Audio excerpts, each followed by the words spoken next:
అనంతమైన దేవుడిని చేరుకోవడానికి అనంతమైన మార్గాలు అంటే ఇన్ఫైనైట్ వేస్ ఉన్నాయని, ఏ పేరుతో కొలిచినా సరే రకరకాల దేవుళ్ళకి రకరకాల పూజలు, నోములు, వ్రతాలు, అభిషేకాలు, యజ్ఞాలు, యాగాలు వీటన్నింటి వల్ల చేరేది ఆ ఒక్క దేవుణ్ణే అని మనలో చాలామంది హిందువులకు విశ్వాసం ఉంది. లేదా మన కోరికలు తీర్చుకోవడానికి, కష్టములు అనారోగ్యములు రాకుండా సుఖమును ఆరోగ్యాన్ని ఇవ్వమని ఇవన్నీ పూజలు చేస్తున్నాము. కానీ సుఖ దుఃఖాలు, ఆరోగ్య అనారోగ్యములు మన కర్మను బట్టి మన అనుభవంలోకి వస్తున్నాయని మనము పూర్తిగా మర్చిపోయాము. అయితే దేవుడు అనంతమైన వాడు అనడము సత్యము, కానీ ఆయనను చేరుకోవడానికి అనంతమైన మార్గాలు ఉన్నాయి అనుకోవడం పెద్ద పొరపాటు. ఒకవేళ అలా అనంతమైన మార్గాలు ఉన్నప్పుడు భూమిపైన ప్రజలకు జ్ఞానముతో అవసరమే లేదు అని, ఎవరికి ఇష్టం వచ్చినట్టు వారు నన్ను ఆరాధించవచ్చు అని దేవుడు అవతరించి ప్రజలకు ఏమీ చెప్పకుండా తెలియజేయకుండా ఊరకే ఉండేవాడు. ధర్మములు అధర్మములుగా మారిపోయినప్పుడు భూమిపైన అవతరించి దైవజ్ఞానమును, నిజమైన ధర్మములను నేనే తెలియజేస్తాను అని దేవుడే భగవంతునిగా పుట్టి భగవద్గీతలో చెప్పాడు.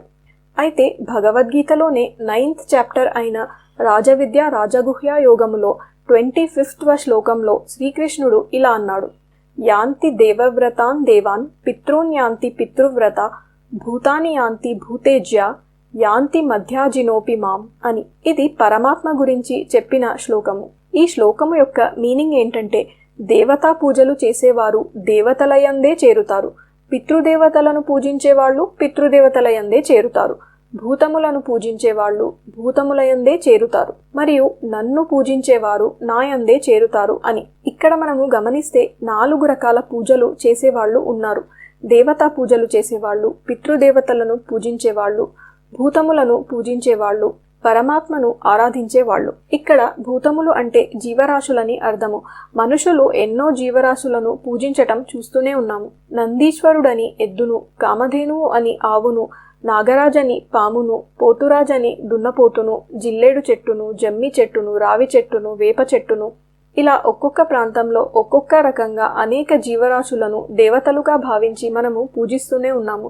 అలా పూజించడం వల్ల చివరకు ఆ జంతువులలాగా చెట్లలాగా పుట్టవలసి వస్తుంది. అందుకనే భూతములను పూజించే వాళ్ళు భూతములనే చేరుతారు అని చెప్పాడు. ఎవరిని పూజిస్తే వారినే చేరతావని, నన్ను చేరవు అని. అలా మనము తప్పు చేస్తున్నామని తెలిసి దేవుడు తనను చేరుకోవడానికి జ్ఞానమును భగవద్గీతలో బోధించాడు. భగవద్గీతలో దేవుడిని చేరటానికి 3 మార్గాలు ఉన్నాయని తెలియజేశాడు. అవే యోగ మార్గాలు. ఆ 3 యోగ మార్గాల పేర్లే బ్రహ్మయోగము, కర్మయోగము, భక్తి యోగము. ఇది స్వయంగా దేవుడే చెప్పినందుకు అనేక మార్గములు ఉన్నాయని అనుకోవడం దేవుని నిర్ణయముకు, దేవుని జ్ఞానముకు పూర్తిగా వ్యతిరేకము. అలా అనుకోవడం అసలు హిందుత్వమే కాదు.